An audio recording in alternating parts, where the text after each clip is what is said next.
به نام خداوند جان و خرد که از این برتر اندیشه بر نگذرد.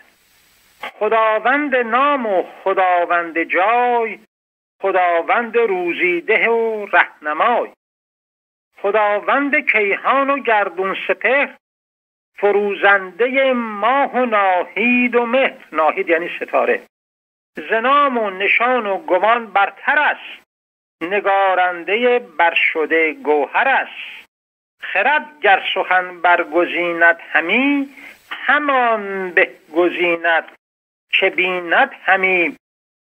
خرد تیره و مردش روشن روان، نباشد همی شادمان یک زمان. توانا بود هر که دانا بود، ز دانش دل پیر برنا بود. با گفتن درود و روزگار نیک، دکتر ژوزف ملیک هوفسپیان هستم، متخصص بیماری‌های داخلی و جهاز هاضمه که بعد از اتمام 7 سال دانشکده پزشکی در شیراز، دانشکده پزشکی شیراز، به آمریکا سفر کرده و تخصص‌های بیماری داخلی و جهاز هاضمه و اندوسکوپی با وسایل جدید و کولونوسکوپی با وسایل جدید و دیگر عملیات جهاز هاضمه را در 2 دانشگاه، دانشگاه وین استیت در دیترویت و میشیگان در اناربور میشیگان، دیترویت هم در میشیگان است، به اتمام رساندیم و برای خدمت به ایران برگشتیم. برنامه امروز در مورد خدمات و یا کشفیات پزشکی ما در ایران نیست، اگرچه یک روزی درباره آنها صحبت خواهیم کرد، بلکه امروز 5مین برنامه نگاهی بر تاریخ و ادب ایران می باشد. برنامه خود را امروز هم با تاریخ و هم با مسائلی که به فرهنگ، تاریخ هم جزو فرهنگ است، تجمع ادب تاریخ هم می شود فرهنگ. ما برای اینکه بیش از هر موقعی احساس می کنیم که مملکت ما ایران زمین و فرهنگ غنی ایران احتیاج دارد که به سمع همگی برسد، تا مبادا در اینکه در برون مرزی با مسائل عجیب و غریبی که درس کنم با ما دست به گریبان است، خدای نکرده ما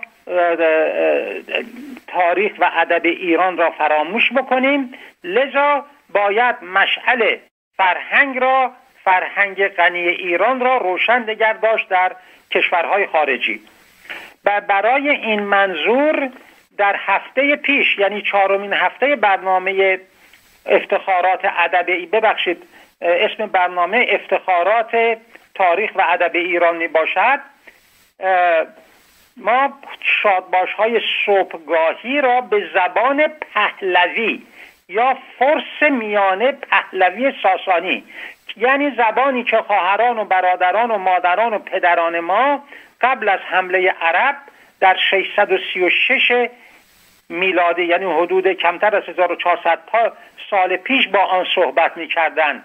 یعنی قبل از جنگ قادسیه اگر 2 نفر ایرانی به هم می‌رسیدند، شادباش‌های صبحگاهی را آنگونه که من الان خدمت خواهران و برادران عرض بکنم میگفتند: ووژگارنیگه تندرس بیت خیبی خشبی، یعنی که روزگارتون نیک، تنتون تندرست باشد، خوب و خوش باشید. و اما شادباش‌های صبحگاهی امروز را ما به زبان ترکی اجرا می‌کنیم، میگوییم به هموطنان آذری و غیر آذری و دلیل آن هم خدمتون عرض می‌کنم. لذا شادباش‌های سحری را، صبحگاهی را، سحر عرض کنم و صبحگاه و باد صبا در ادب ایران منزلت بسیاری دارد. صبا به تهنیت پیر می فروش آمد، که موسم عیش و طرب و که موسم طرب و عیش و نوش آمد و زیاد است، براتون خواهم خواند از حافظ. لذا این شادباش‌های صبحگاهی یک عادت بسیار نیک ایرانیان است که از دیرگاه برایمان به یادگار مانده است و وقتی بخواهیم شادباش به ترکی بگوییم اینطور می شود: سحرون خیرالسون ساغولاسوس ایرانوم دشمنی اولسون یاشاسون ایران. برای افرادی که به زبان ترکی آشنا نیستند باید عرض کنم سحرون خیرالسون یعنی صبحتون بخیر، ساغولاسوس یعنی سلامت باشید، ایرانوم دشمنی اولسون به اصطلاح دشمن ایران نابود و زنده باد ایران. حالا دلیل این که شادباش‌های امروز را به ترکی گفته ایم دلیل بسیار بسیار مهمی دارد که اگر این را من امروز مطرح نکنم و دیگر افراد مطرح نکنند چنین انتظار می رود که در این برون مرزی نه تنها در آمریکا بلکه در استرالیا، در کانادا، در انگلستان، در تمام کشورهای عرض کنم اروپایی، در کشورهای کرانه خلیج فارس، کشورهای عربی، ژاپن، تایلند، کره که از بد حادثه ایرانی ها پراکنده شده اند ممکن است که به اصطلاح توهمی پیش بیاید. چرا؟ چون زمزمه های شوم تجزیه کشور کهنسال ایران همیشه از آذربایجان شروع شده و از کنم کشورهایی که و یا سیاستهایی که در نظر داشتن در ایران تفرقه بندازن و ایجاد تجزیه کشور را بکنن رفتن به آذربایجان و چون زبان آذربایجانی ها زبان ترکیست، چون زبان آذری ها زبان ترکیست، گفتن خب ما با شما هم چیز هستیم، هم نژاد هستیم، هم زبان هستیم و در زمان عرض کنم قبل از استیلای حکومت شیطانی کمونیسم، یعنی قبل از 1917 اکتبر 1917 میلادی که انقلاب کمونیستی شروع شد و در سال 1918 به نتیجه رسید، قبل از آن کشورهای قفقاز از متصرفات ایران بودند در زمان قاجار، سلطنت قاجاریه، و به آنها خانات قفقاز می گفتند، مانند شیروان، ایروان، دربند، از کنم خیلی هستن، 17 شهر. یک روزم درباره معاهده ترکمنچای و گلستان براتون صحبت خواهم کرد. و چون از کنم کشور ایران خانات قفقاز را قبلا ایران می گفتند. ایران ناحیه‌ای است که الان کشور جمهوری آذربایجان را در بر میگیرد یا اینکه این کشور آن را در بر میگیرد و در زمان استیلای کمونیسم آذربایجان شوروی همان ایران سابق یا خانات سابق که از متصرفات ایران بودند تشکیل میشد.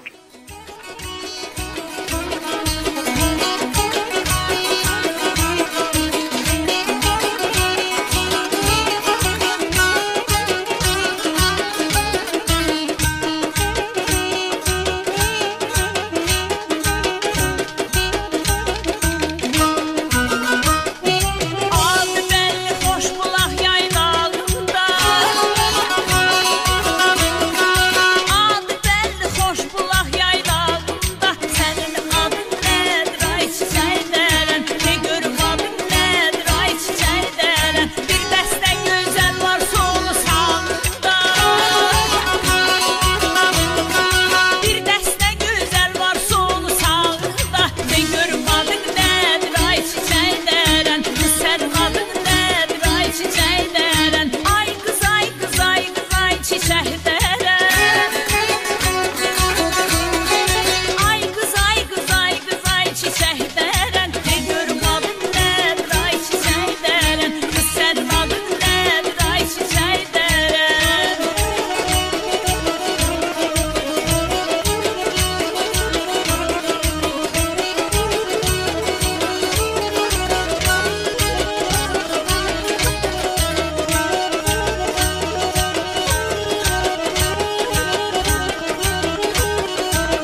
بله، و به این دلیل آمدند و آذربایجانی ها، ببخشید ارانی ها آمدند به تحریک دولت عثمانی یا ترکیه آمدند و نغمه جدا شدن ایران، آذربایجان را از ایران زیر لوای پانتورکیسم، اگر یادتون باشد زمان زمامداری دکتر محمد مصدق در ایران ما حزب پان ایرانیسم داشتیم.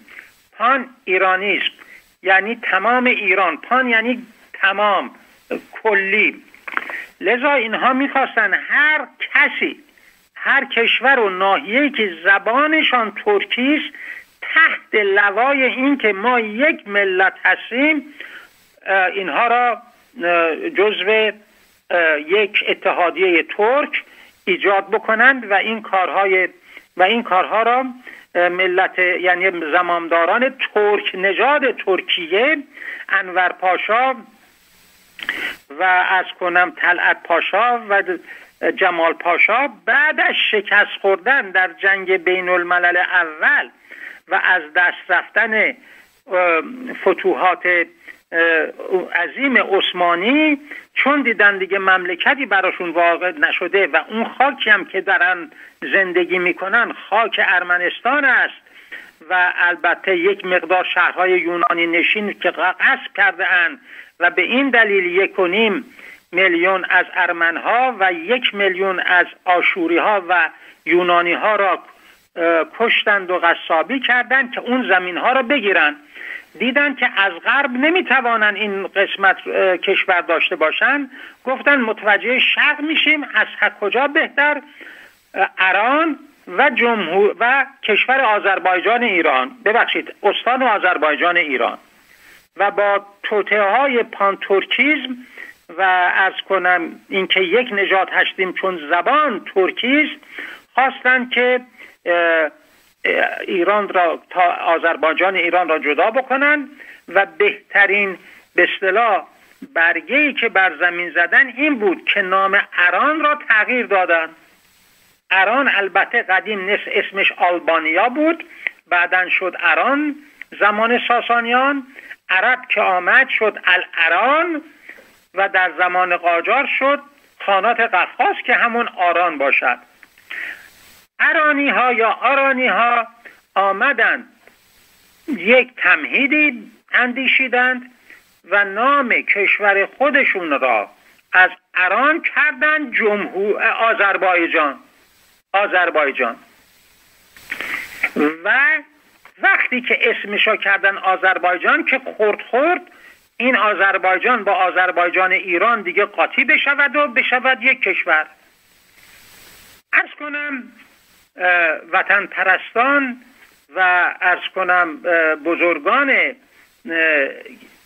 آذری، برادران آذری ما مانند امیرخیزی، دیگران اسمشون یک روز دیگر که درباره این موضوع مفصل صحبت کنیم خواهیم گفت، آمدند و اعتراض کردند، گفتن شما نباید اسم کشورتون رو بذارید آذربایجان، چون ما به قصد شما و دولت ترکیه که میخواهد یک منطقه تمام ترک زبان را تحت لوای یک کشور متحد بکند آگاهیم و ما ایرانی اصیل هستیم. ما درست از زبانمان ترکی است ولی نژادمان نژاد تاتار و ترک و تاتار نیست و موضوع برنامه ما همین است امروز. آذربایجانی در ایران از نژاد ترک نیست.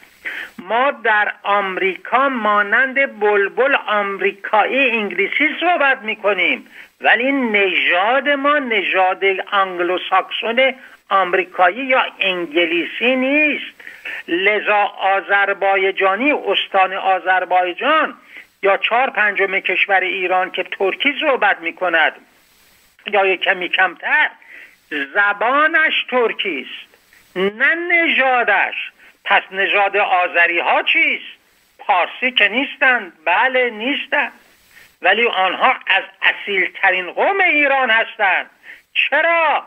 چون وقتی اقوام ماد در هزاره اول قبل از میلاد به همراه اقوام پارس از قفقاز از اطراف دریاچه وان به جنوب رودخانه ارس آمدن، اولین جایی که سکنا گزیدند در ناحیه آذربایجان و همدان امروزی بود. آفتاب آمد دلیل آفتاب. کتیبه های خط میخی با گوژ و چکش کنده شده. در کتابخانه آشور بانیپال پادشاه بزرگ سردار و پادشاه بزرگ آشور، کتابخانه آشور بانیپال در پایتخت آشور بزرگ و موصل کنونی در عراق، پایتخت آشور نینوا شد موصل کنونی که در اطراف آن تک قرار داشت و صدام حسین تکریتی را هم در همانجا دستگیر کردند. لذا اقوام ماد اصیل ترین قوم ایرانی که بعداً بزرگ با ادغام کردن سرزمین ماد با سرزمین پارس اولین شاهنشاهی بزرگ دنیا را بنیان نهاد، از از اعقاب آنها هستند آذربایجان ها، یعنی از اعقاب قوم ماد. اقوام ماد هم 6 قوم مختلف بودند که روی هم رفته قوم ماد را تشکیل میدادند. در یک برنامه دیگر خدمتون عرض میکنم که واژه ماد واژه فارسی نیست. واژه ماد یک واژه آشوری است به نام مادائی، یعنی یک سرزمین غریب و ناآشنا.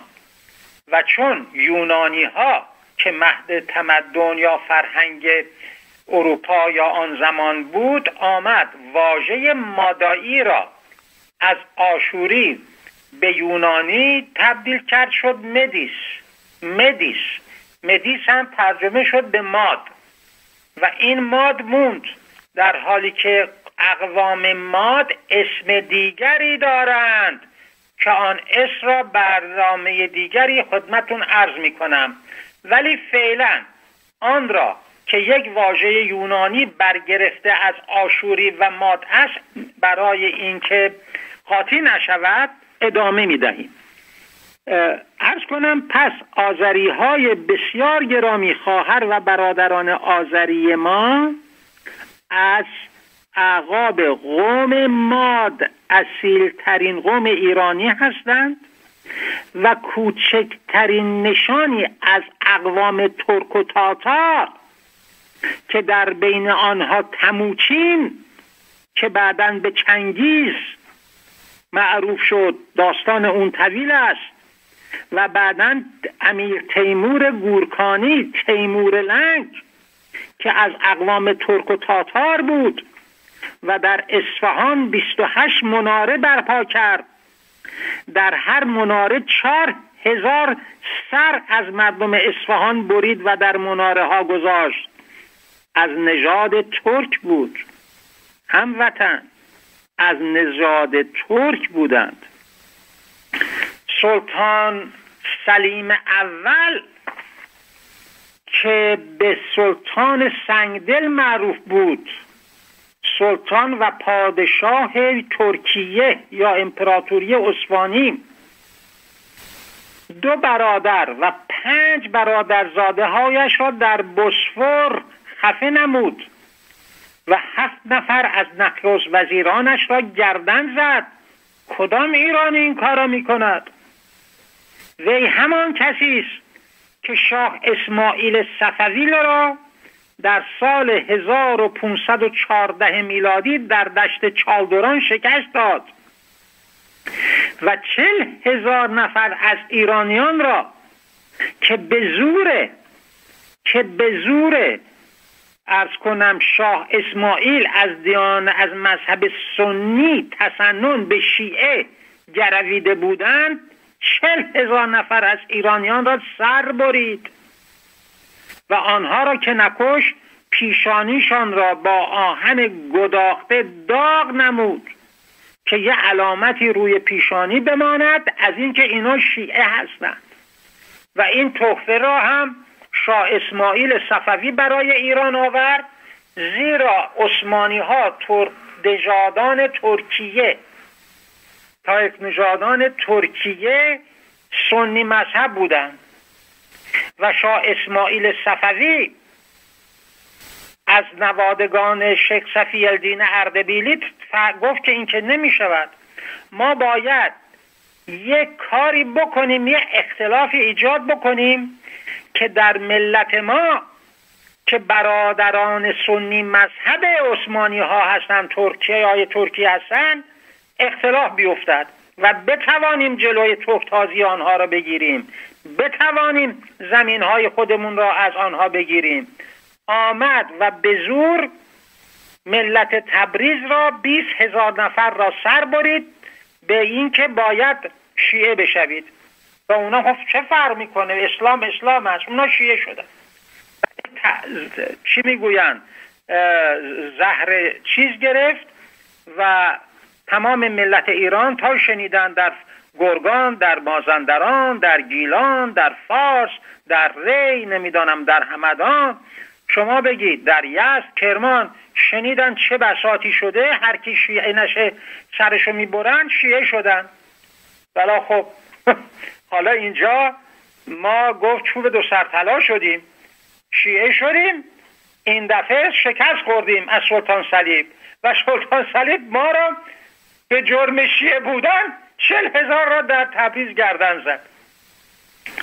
چقدر جالب است این چیزهای روزگار. ز انقلاب حافظ میگوید، حافظ خلوتنشین، حافظ ترجمان الاسرار، از کنم حافظ قرآن، حافظ میگوید ز انقلاب زمان عجب مدار، ز انقلاب زمان عجب مدار که چرخ از این فسانه هزاران هزار دارد یاد.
مهتاب ای مونس عاشقان،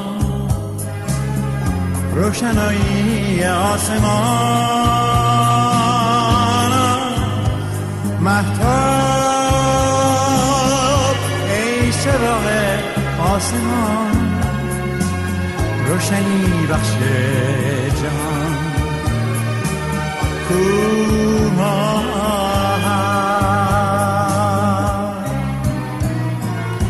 نزدت چه شبها با او در آنجا بودیم، فارغ ز دنیا لبها به لبها بودیم، با یکدیگر ما پیش تو تنها بودیم، مفتون و شیدا غرق تماشا بودیم.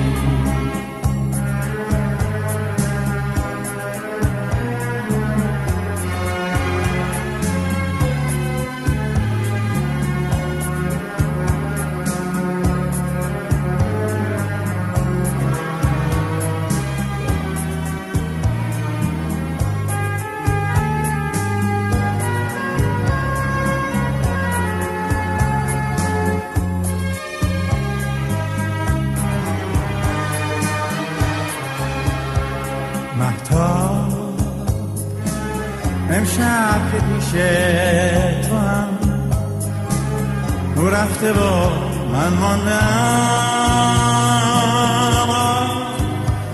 افسوس رفتان دارم گذشت، سر نهم بر کوه دشت از هجرت. نزدت چه شبها با او در آنجا بودیم، فارغ ز دنیا لبها به لبها بودیم، با یکدیگر ما پیش تو تنها بودیم، مفتون و شیدا غرق تماشا بودیم.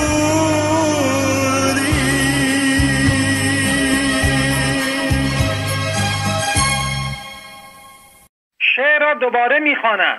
حافظ شیراز، حافظ شعری دارد میگوید عشقت رسد به فریاد، ار خود به سان حافظ قرآن زبر بخوانی به 14 روایت. یعنی این فرد ایرانی پیغمبر عشق، ما یک پیغمبر ایرانی داریم، اونم پیامبر عشق است و آن شمس الدین محمد حافظ شیرازی، اهل کوهپایه های اصفهان، پدرش و مادرش اهل کازرون شیراز.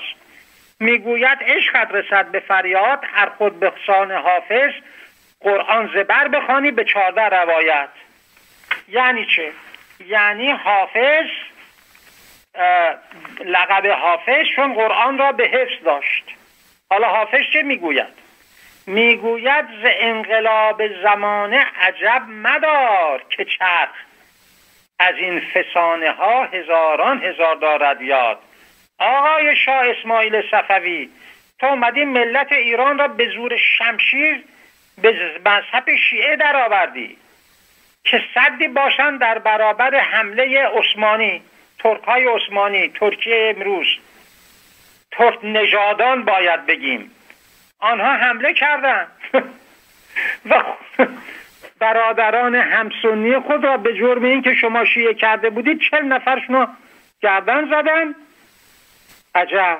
بقیه را با آهن داغ شمشیر را بله با شمشیر و میله آهنی، با میله های آهنی در منقل ها، در کوره ها داغ کردن، گذاشتن رو پیشانیشون که این یک به اصطلاح نشان کریهی روی پیشانی ایجاد شد که اینها معلوم بشود شیعه هستند و خونشان حلال است و مسائل دیگر. پس امیدوارم که تا اینجا هموطنان ما متوجه شده باشند که زبان ترکی زبان اصلی قوم ماد که در آذربایجان و همدان جایگزین شدن و بعداً این ناحیه به آذربایجان، آذربادگان، آتورپاتگان تغییر نام داد و شد آذربایجان. زبانشان ترکی نبود، حالا زبانشان ترکی است. یعنی چه؟ یعنی شناسنامه یک آذربایجانی، ملیت ایرانی از قوم ماد، زبان ترکی. و اما قبل از اینکه این تغییرات اتفاق بیفتد و زبان آذربایجانی ها به دلایل ترکتازی ترکان آسیای مرکزی و نیز کاری که تیمور لنگ کرد که اگر وقت باشد من برایتون خواهم گفت و باعث شد که زبانی را که آذربایجانی ها آذری صحبت می کردند به ترکی تبدیل شود. یعنی ما اگر سالهای تیمور را در نظر بگیریم که الان خدمتتون عرض می کنم، قبل از این تاریخ آذربایجانی ها ترکی صحبت نمی کردن ولی با این ترکتازی های از کنم آسیای مرکزی، یعنی ترک و تاتار، که به اینها به طور کلکتیو، یعنی به طور عرض کنم عمده میگویند مغول، در نظرم داشته باشید مغول یک واژه خاصی است که به قبایل مختلف ترک نژاد، واژه مغول یک واژه برای یک قوم واحد نیست، واژه‌ای است که چنگیزخان، که اونم اسمش بازی لقبی است، تموچین یا چنگیزخان مغول، برای متحد کردن قبایل ترک نژاد آسیای مرکزی گفت همتون مغول، دیگه کار نداریم، یکی افشار است، یکی قاجار است، یکی دولوس، یکی عرض کنم چیزهای ترکی که قبایل ترکی زیاد هستن و برادران و خواهران عزیز ما هستن. خیلی خوب، عرض کنم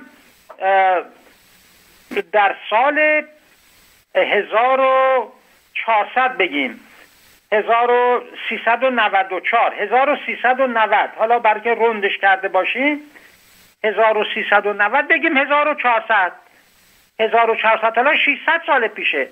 تا قبل از اون زبان آذربایجانی ها ترکی نبود، بلکه گویش زبان پهلوی ساسانی بود که دارای گویش های مختلف بود. داستان همین است، دارای گویش های مختلف بود که اگر همین اکنون به کوهپایه ها و یک روستاهای، بعضی از روستاهای اطراف تبریز و کناره های استان آذربایجان برید، اونها ممکنه ترکی بلد باشن، ولی زبان آبا اجدادی خود را که عرض کردیم حدود چند سال پیش ترکی نبود، به اون زبان یعنی پهلوی بود، گویش های پهلوی صحبت می کردن. در زمان باقی مانده زبان و گویش هایی را که ملت آذربایجان که الان زبانش ترکی شده و اون موقع نبود برایتون توضیح میدم. زبان هایی که هنوز در برخی از دهکده های آذربایجان زبان کهن آذری صحبت می شود، لذا این زبان پهلوی را ما به زبان امروزی میگیم زبان کهن آذری. براتون می سر ایرانی ها فقط به یکی از آنها به نام تاتی آشنا هستم، ولی من حداقل 8 زبان کهن آذری که پهلوی است، گویش های پهلوی است عرض می کنم. یکی گویش کرنیگان از دهات دیزماری در اطراف شهرستان اهر، گویش کلاسور و خونیرود، این شد الان 3 تا. گویش گلینقیه در بخش زنوس، گویش انبران در بخش شهرستان اردبیل، گویش تاتی که خیلی معروفه، تاتی چون شاید اسمش قشنگه، تاتی، گویش تاتی در روستاهای نوکیان. یک گویش تاتی دیگری نیست در آذربایجان ایران صحبت می شود، در اطراف ناحیه رامند است. رامند کجاست؟ جنوب و جنوب غربی قزوین. یعنی چی؟ یعنی ای ایرانی سوار ماشینت شو در تهران یا اطراف یا تبریز، برو به قزوین و در جنوب و جنوب غربی قزوین میبینی که مردم به گویش تاتی، به زبان تاتی یعنی زبان کهن آذری، یعنی به زبان پهلوی سابق صحبت میکنن، نه ترکی. دیگری دهات بخش شاهرود و خلخال باز هم تاتی صحبت میکنن. گویش دیگر گویش تالش است، تالشی، و باز هم گویش های محلی دیگری داریم مانند ماسوله، رودبار، رودبار علمود، دهستان کوهپایه قزوین و دیگران و اطراف همدان عراق. پس متوجه می شویم ای ایرانی از کنم نیک سرشت که از نیاکان شما کوروش و داریوش بوده است، ای آذری گرامی حافظ استقلال ایران، شما از اصیلترین قوم ایرانی یعنی قوم ماد هستید. زبان شما هم ترکی نبوده و نیست، بلکه زبان‌هایی است که 10 تاشو من براشون گویش‌ها رو براشون خواندم.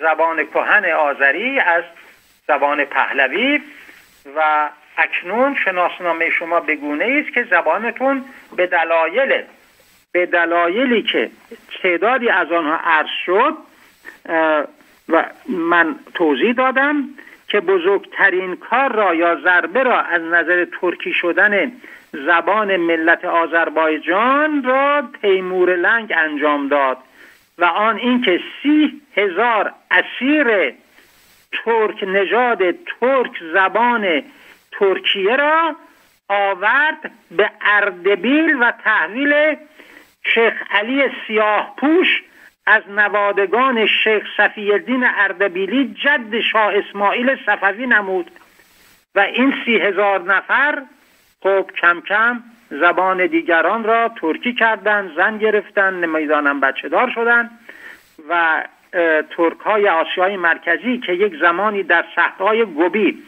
1,5 میلیون کیلومتر مربع وسعت دارد. ببینید چقدر قوم و دسته و طایفه و ایل اینها در آنجا هستند. اینها برای دستیابی به سرزمین‌های سبز و آباد به غرب آمدند، آذربایجان را زیر پای ستوران خود خورد کردند، حمله کردند به روم شرقی، ترکیه فعلی امروزه، کنستانتینوپل، استانبول امروزی و در این ترکتازی ها زبان این قسمت از مملکت ما از زبان زیبای پهلوی و آذری کهن تغییر پیدا کرد و به زبان ترکی درآمد. برنامه امروز را پایان می دهیم و تا برنامه هفته ششم سه‌شنبه آینده ساعت 1 بعد از ظهر همه هموطنان را به خداوند یکتا و ایزد توانا می سپاریم.